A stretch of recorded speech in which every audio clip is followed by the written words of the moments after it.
할렐루야. 7월 18일 화요일입니다. 사도행전 말씀 12장 1절부터 12절까지 말씀을 읽고 은혜 나누도록 하겠습니다. 그때에 헤롯 왕이 손을 들어 교회 중에서 몇 사람을 해하려 하여 요한의 형제 야고보를 칼로 죽이니 유대인들이 이 일을 기뻐하는 것을 보고 베드로도 잡으려 할세. 때는 무교절 기간이라. 잡음에 옥에 가두어 군인 넷씩 네 패에 맡겨 지키고 6월절 후에 백성 앞에 끌어내고자 하더라. 이에 베드로는 옥에 갇혔고 교회는 그를 위하여 간절히 하나님께 기도하더라. 헤롯이 잡아내려고 하는 그 전날 밤에 베드로가 두 군인 틈에서 두 쇠사슬에 매여 누워 자는데 파수꾼들이 문 밖에서 옥을 지키더니 호련히 주의 사자가 나타나매 옥중에 광채가 빛나며 또 베드로의 옆구리를 쳐 깨워 이르되 급히 일어나라 하니 쇠사슬이 그 손에서 벗어지더라. 천사가 이르되 띠를 띠고 신을 신으라 하거늘 베드로가 그대로 하니 천사가 또 이르되 겉옷을 입고 따라오라 한데 베드로가 나와서 따라갈새 천사가 하는 것이 생시인 줄 알지 못하고 환상을 보는가 하니라. 이에 첫째와 둘째 파수를 지나 시내로 통한 쇠문에 이르니 문이 저절로 열리는지라.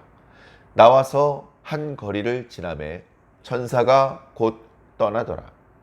이에 베드로가 정신이 들어 이르되 내가 이제야 참으로 주께서 그의 천사를 보내어 나를 헤롯의 손과 유대 백성의 모든 기대에서 벗어나게 하신 줄 알았노라 하여 깨닫고 마가라 하는 요한의 어머니 마리아의 집에 가니 여러 사람이 거기에 모여 기도하고 있더라. 아멘.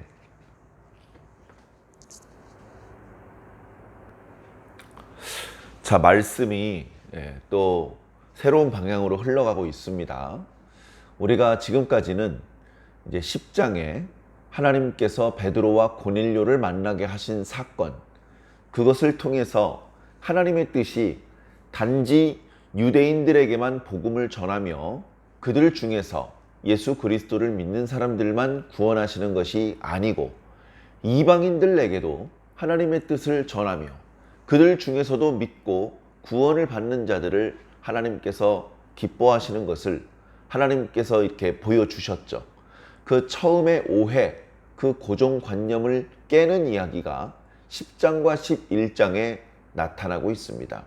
그래서 베드로가 본래는 이방인들이 초청을 했을 때 가지 않았을 텐데 기도 중에 보았던 환상 때문에 이게 주님의 뜻이었나? 그런 의혹을 가지고 초청한 사람의 집에 갔더니 그 사람도 기도 중에 환상을 보았다는 사실과 모여있는 사람들의 어떤 상황들을 보면서 하나님께서 이 가정에 복을 베풀어 주시려나 보다. 이들에게도 하나님께서 귀한 복음의 말씀을 허락해 주시려나 보다 라고 느꼈고 말씀을 전할 때 그들이 성령 받는 것을 보면서 확신을 가지게 되었죠. 이 사람들이 우리가 받은 성령과 같은 성령을 받았다면 이것은 하나님의 뜻이다. 아직 그 깊은 뜻을 헤아리지 못했던 대부분의 성도들은 이제 베드로가 어떻게 이방인들과 교제할 수 있었느냐, 그들이 주는 밥그릇에서 그들이 주는 음식을 그냥 받아 먹을 수 있었느냐, 그럴 수 없다. 그렇게 따져 물었습니다. 물론 그 질문 뒤에는 복음을 어찌 이방인들에게 전파했느냐, 이런 의미도 담겨 있었죠. 베드로는 변명하는 데 급급한 것이 아니라 자신에게 있었던 일들을 상세히 설명해 주었고 그 결과 성도들은 그렇다면 이 예수 복음을 하나님께서 이방인들에도 허락하셨는가 보다 그렇게 느끼기 시작했죠. 그리고 이미 그 스데반 사건 때 예루살렘을 떠났던 유대인들 중에서 처음에는 유대인에게만 복음을 전하다가 나중에 헬라인들도 이 복음을 듣고 믿는 것들을 발견하게 되었고 그래서 어느 틈엔가 안디옥이라고 하는 꽤 멀리 떨어져 있는 도시도 복음을 들었고 복음이 퍼져나가고 있었다는 소식이 예루살렘에 들리기까지 했던 것입니다.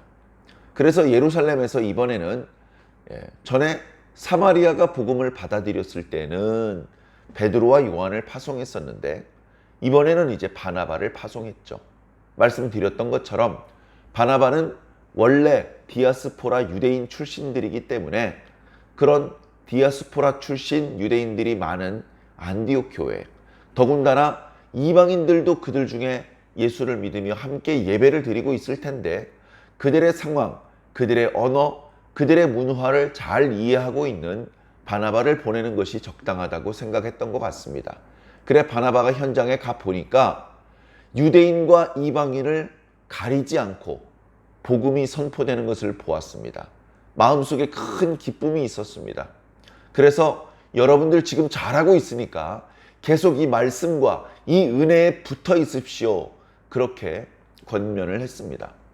계속해서 믿는 자의 숫자가 많아졌습니다.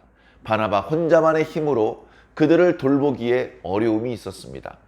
바나바는 근처 다소에 사울이 있다는 사실을 기억해내고 사울을 데려옵니다.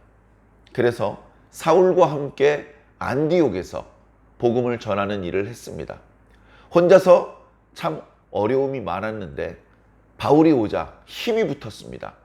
바울이 다소에서는 변변한 어떤 선교의 성과를 내지 못하고 있었는데 이제 안디옥에서 바나바와 함께 기도하면서 말씀을 전하고 전도하는데 오히려 다른 사도들보다 역동적인 교회의 성장과 부흥이 나타났던 것이죠. 그렇게 이제 교회가 성장하는 모습들이 좀 나타나는데 자, 그 이야기가 잠깐 멈추어지고 그리고 오늘 12장에는 이제 예루살렘 교회의 상황이 잠깐 또 나타납니다. 이 이야기를 통해서 결국은 지금까지 예루살렘 교회의 지도자가 베드로였거든요. 베드로가 박해를 당하고 급히 먼 지역으로 떠날 수밖에 없는 상황이 발생되었습니다. 그러면서 자연스럽게 예루살렘 교회는 이제 야고보라고 하는 사람이 교회의 지도자가 됩니다. 이제 야고보라는 이름을 가지고 계신 분이 많이 있죠. 예수님의 제자들 중에서도 두 사람이나 야고보라는 이름을 가지고 있고 그 외에도 야고보라는 이름은 유대 사회에서 매우 흔한 이름인데 베드로를 대신해서 기독교인 공동체의 수장을 맡게 된 이 야고보는 다름 아닌 예수님의 동생이었던 야고보입니다. 나중에는 우리가 잘 알고 있는 야고보서 말씀을 기록하기도 하죠. 그래서 베드로가 예수님께서 부활 승천하신 이후에 성령 받은 이후에 전도 활동이며 또 성도들 간의 어떤 친교하며 하는 모든 과정에서 교회 지도자 역할을 감당했었는데 이제 오늘 말씀에 뜻밖의 박해를 당하면서 그는 예루살렘 밖으로 멀리 떠날 수밖에 없었고 사람들 눈에 띄지 않게 잠깐씩 예루살렘에 왔다 가는 다시 먼 곳으로 떠나야 했습니다. 베드로 전후서의 말씀을 보면 그가 떠난 지역은 오늘날 터키 지역의 중북부에 해당되는 이스라엘 백성들의 입장에선 매우 먼 쪽입니다. 그런 곳까지는 디아스포라 유대인들이 많이 있지도 않았고 그리고 사도 바울의 손이 미치지도 않았던 이제 그런 곳입니다. 그런 어떻게 보면 매우 사역을 하기 어려운 곳으로 자천하여 가서 거기서 복음을 전파했던 것이 바로 베드로였습니다. 물론 말년에는 로마에 있었습니다. 로마에 있으면서 또 베드로 전후서를 기록하고 그리고 우리가 잘 아는 것처럼 거기서 순교를 당했습니다. 자, 어찌되었건 그렇게 베드로가 예루살렘을 지키고 있다가 변방으로 나가게 된 그런 어떤 사연을 12장에 잠깐 보여주고 13장부터는 본격적으로 이제 바나바와 사울을 통해서 이제 사울의 이름도 이제 바울로 그렇게 불리워지게 되는데요. 그렇게 이제 본격적으로 복음이 예루살렘과 온 유대와 사마리아를 넘어서 안디옥을 넘어서 땅 끝까지 퍼져나가는 이야기가 이제 사도행전 말씀이 끝나는 데까지 계속되고 있는 것이죠. 자, 오늘 주신 본문 말씀을 살펴보겠습니다. 헤롯이 손을 들어 교회 중에서 몇 사람을 치고자 했습니다. 여기 이 헤롯은 예수님께서 태어나실 때에 유아들을 학살했던 그 헤롯 대왕의 손자입니다. 본래 유대 지역에 지도자가 따로 없었습니다. 에돔 족속이었던 헤롯이 로마 황제의 먼 친척과 이렇게 관계를 맺으면서 뇌물을 바치고 제가 이쪽 지역에 분봉왕을 맡아도 되겠습니까? 아, 그러십시오. 총독 혼자만의 힘으로는 다스리기 어려운 지역이니 우리 로마를 도와서 당신이 그 지역의 왕이 되어준다면 고마울 것 같습니다. 그렇게 로마 정부의 허락을 받아서 헤롯이 그 유대와 사마리아와 갈릴리 지역 그리고 에돔 지역 꽤 넓은 지역을 다스리는 왕이 되었습니다. 그랬었는데 그렇게 어렵게 많은 뇌물을 들여가면서 왕이 되었었는데 유대인의 왕으로 나시는 이가 오셨다고 동방박사들이 오니 얼마나 기겁을 했겠습니까? 그래서 헤롯은 그 유대인의 왕으로 나시는 이를 죽이려고 했던 것입니다. 박사들이 자신이 만난 유대인의 왕을 이렇게 헤롯에게 보고를 하지 않자 대략 그 즈음에 태어날 것으로 예상된 아이들을 무참히도 죽였습니다. 그러나 예수님께서는 미리 천사의 지시를 받고 애굽 지역으로 내려가서 잠깐 피신했고 안전해졌을 때, 다시 말해서 그렇게 유대인의 왕으로 나시는 이를 죽이려는 헤롯이 죽은 이후에 다시 돌아와서 고향 나사렛 땅에서 성장하셨죠. 헤롯 대왕이 죽은 이후에 그가 다스리던 땅은 그의 아들들이 나누어서 맡았습니다. 그러다 보니 그 아들들이 담당했던 지역은 넓은 지역이 아닙니다. 헤롯 안티파네가 이렇게 다스리던 지역, 헤롯 빌립이 다스리던 지역, 그래서 유대인이 다스리는 그 유대 땅을 다스리던 사람과 또 사마리아, 또 갈릴리 이렇게 담당하는 지도자가 따로따로 있었죠.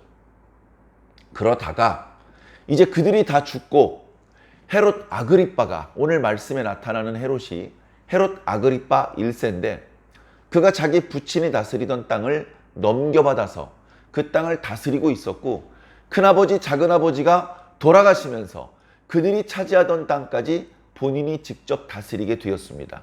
자, 그러다 보니 할아버지가 다스리던 땅 대부분을 다시 되찾아서 자신이 직접 다스리는 상황에 처하게 된 것이죠. 물론 그 가문의 입장으로서는 잘된 일인 것 같습니다만 교회의 입장에서는 별로 반갑지 않은 일이었습니다. 왜냐하면 헤롯이 교회를 도와주는 입장이 아니고 교회의 지도자를 죽이는 입장이었기 때문입니다. 그러다가 나중에 저주를 받아서 자기 명대로 살지 못하고 일찍 죽임을 당하는데, 그러다 보니 자기 할아버지가 다스리던 땅을 다시 수복했던 기간은 불과 4, 5년에 불과한 수밖에 없었습니다. 자, 유대인의 지지를 받지 않고 이 넓은 지역을 다스리는 것은 불가능하다. 어떻게 하면 유대인의 지지를 받을 수 있을까? 유대인들이 싫어하는 교회를 괴롭히기로 했습니다.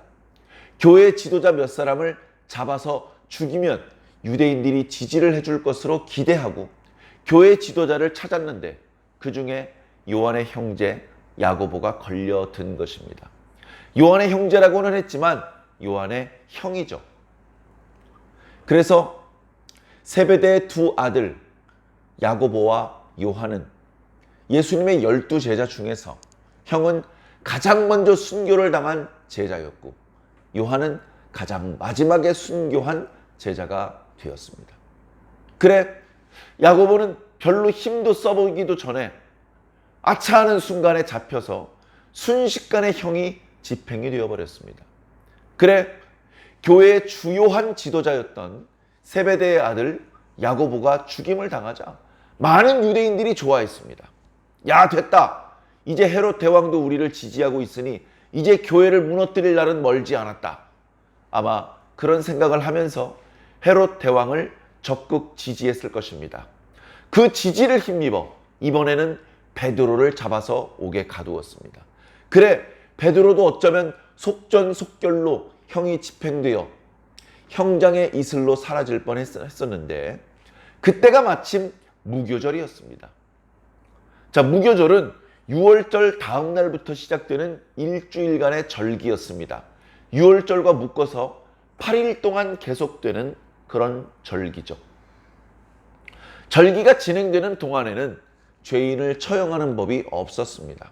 그래서 곧바로 속전속결로 형이 집행되지 않고 베드로는 감옥에 가두은 채 이제 명절이 끝나자마자 끌어내서 백성들이 다 보는 앞에서 베드로를 죽일 심산이었습니다. 유대인 자체적으로는 산헤드린 공회의 권한으로는 그렇게 할 수 없었는데 헤롯은 그렇게 할 수 있었기 때문에 유대인들이 좋아했던 것이죠.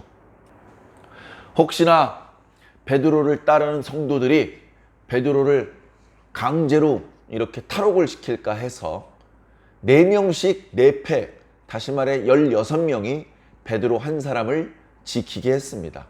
오늘 말씀에도 나옵니다만 첫 번째 패는 베드로가 잘 때 그 좌편과 우편에 누워서 같이 잡니다.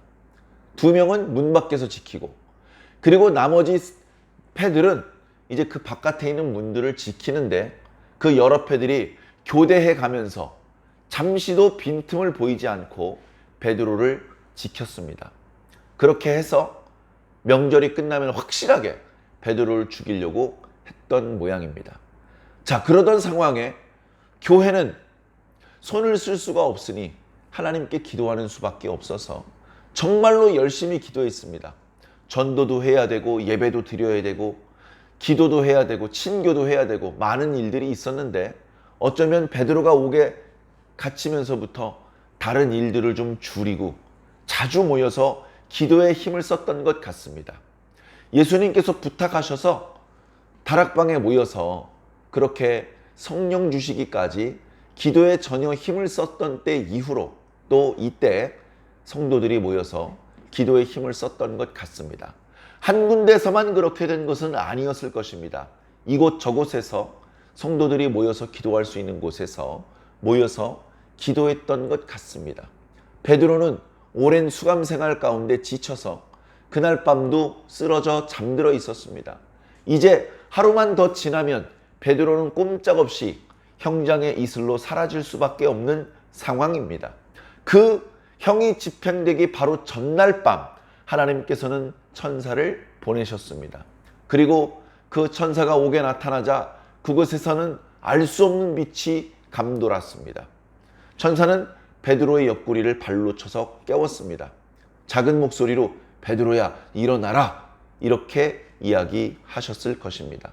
베드로는 그것이 꿈인지 생신지 분간하지도 못한 채 천사의 말씀에 즉시 순종했습니다. 예 하고 일어났습니다. 그러나 사실 사슬에 매여 있었기 때문에 예 하고 편안하게 일어날 수 있는 상황은 아니었습니다. 어쩌면 사슬에 묶여서 못 일어나겠는데요, 이렇게 말할 수도 있는 상황이었습니다.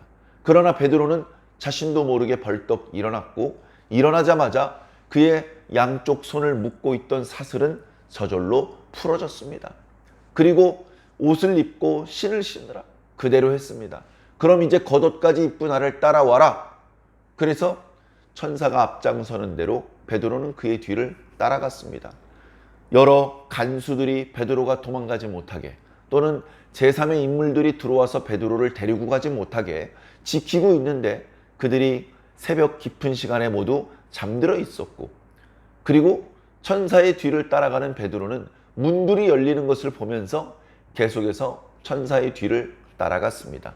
베드로는 이것이 생시가 아니고 꿈을 꾸는 것이다 또는 환상을 보는 것이다 라고 생각을 했던 것 같습니다.